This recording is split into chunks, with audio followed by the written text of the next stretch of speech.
सभी को नमस्कार। करियर फर्स्ट चैनल पर आप सबका स्वागत है। संपाद की डिक्टेशन लिखने के लिए तैयार है। Ready, start.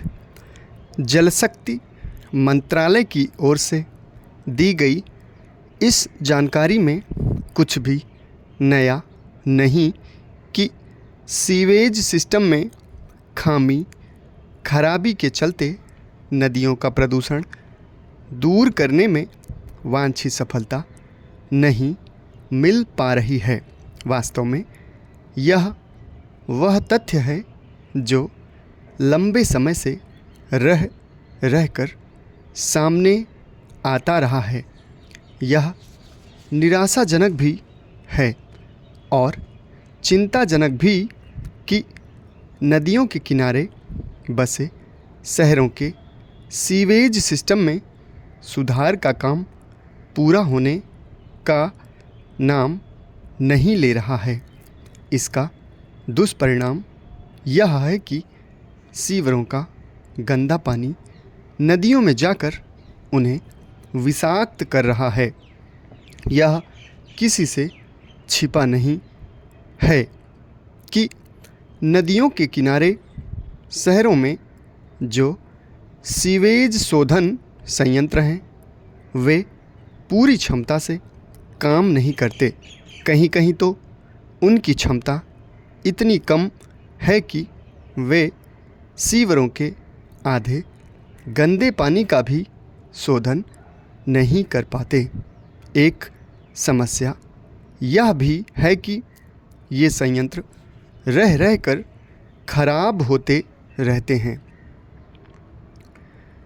निस्संदेह यह देखना राज्य सरकारों और उनके स्थानीय निकायों की जिम्मेदारी है कि सीवेज शोधन संयंत्र पर्याप्त संख्या में हों और वे पूरी क्षमता से काम करें।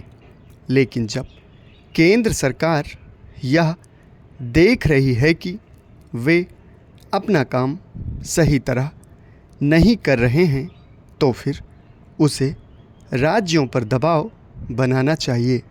इसमें देर इसलिए नहीं की जानी चाहिए क्योंकि अनेक शहरों के गंदे नाले अभी तक सीवेज शोधन संयंत्रों से नहीं जुड़ पाए हैं।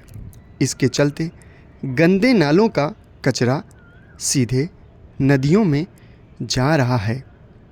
इनमें वे नदियां भी हैं जिन्हें प्रदूषण मुक्त करने का संकल्प केंद्र और राज्य सरकारों ने ले रखा है।